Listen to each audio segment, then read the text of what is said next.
Oi, pessoal. Espero que esteja tudo bem com vocês. Então, para quem está aí acompanhando o canal, nós temos mais um vídeo hoje sobre a regra de Cramer. Nós vamos ver o que? Como fazer esse processo para resolver um sistema de equações lineares. Então, se você tem dúvidas sobre esse conteúdo, assista o vídeo aí até o final. Então, vamos ver as definições iniciais dessa regra. Então, na regra de Cramer, o que que nós temos? Nós vamos ter um sistema de equações lineares. Neste exemplo aqui, eu trouxe com as incógnitas x, y e z, certo? E nós temos aqui três equações. Então, para aplicar a regra de Cramer, o que que nós precisamos? Nós precisamos ter o mesmo número de incógnitas e o mesmo número de equações para poder aplicar. Depois, nós calculamos o determinante das matrizes, de qual, né? Quais as matrizes? A primeira que nós precisamos fazer é a matriz D, que é a matriz dos coeficientes, os valores que acompanham as incógnitas. Então, tá aqui A1, B1, C1, A2, B2, C2, A3, B3, C3. Então, calculando o determinante da matriz dos coeficientes, nós precisamos ter esse determinante diferente de zero, porque senão ele não será um sistema possível determinado.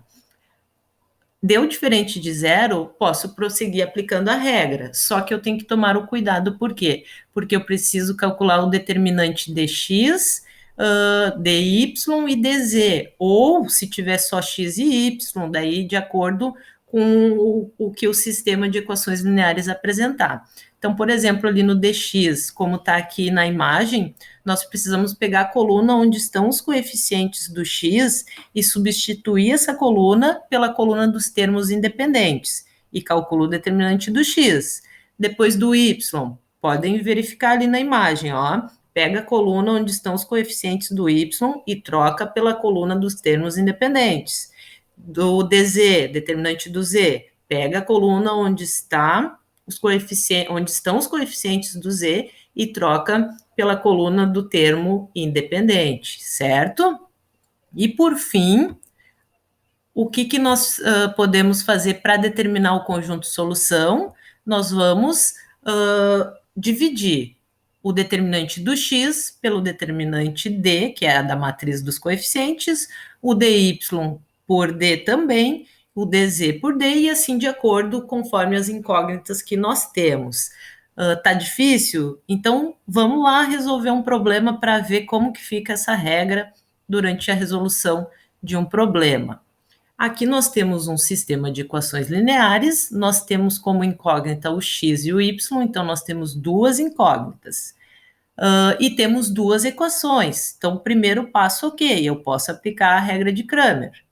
Depois, eu vou calcular o determinante da matriz dos coeficientes. Então, eu preciso olhar aqui quem que está na frente do x e na frente do y. 1 e 1. Está aqui dentro da matriz, 1 e 1. Depois, aqui na segunda equação, nós temos o 4 e o 2. 4 e 2. Montou a matriz do determinante para calcular o determinante dos coeficientes. Aí, o que, que nós fazemos? Nós fazemos diagonal principal, 1 vezes o 1, menos a diagonal secundária, 4 vezes o 1. E assim nós chegamos ao valor do determinante igual a menos 2. Então, deu valor diferente do zero. Perfeito, vamos continuar.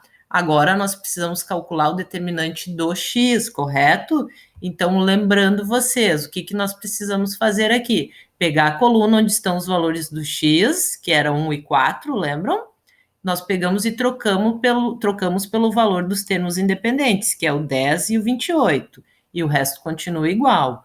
Aí nós fazemos da mesma forma, diagonal principal, 10 vezes o 2, está aqui, e 1 vezes o 28, que está aqui. Então, diagonal principal menos a diagonal secundária, e assim nós calculamos o determinante do x, que é igual a menos 8. E por fim, porque aqui nós temos só duas incógnitas, nós vamos calcular o determinante do y. Então, mantemos a primeira coluna, que é do x, o 1 e o 4, e trocamos a coluna do y pela do termo independente, que é o 10 e o 28, correto? e fazemos diagonal principal, 1 vezes 28, menos diagonal secundária, 10 vezes o 4. Então, resolvendo essa continha, nós vamos ficar com o determinante do y igual a menos 12. E aí, professora, terminou? Não, agora nós precisamos calcular o conjunto solução. Então, como que nós vamos calcular? Por meio da regra de Cramer, nós vamos aplicar aquela fórmula que nós vimos lá no início. Então, nós temos aqui os valores do d igual a menos 2, dx igual a menos 8 e dy igual a menos 12, que nós calculamos agora. E é só substituir. Então, ali, ó, dx sobre d, nós vamos ter menos 8 sobre menos 2, então o valor do nosso x será igual a 4.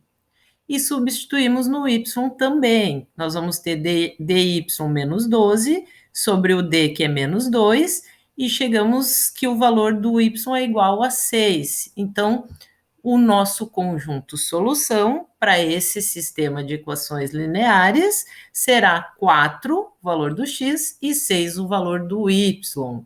Certo, pessoal? Espero que tenham gostado. Se gostaram, deixe o seu like e inscreva-se no canal. Até o próximo vídeo.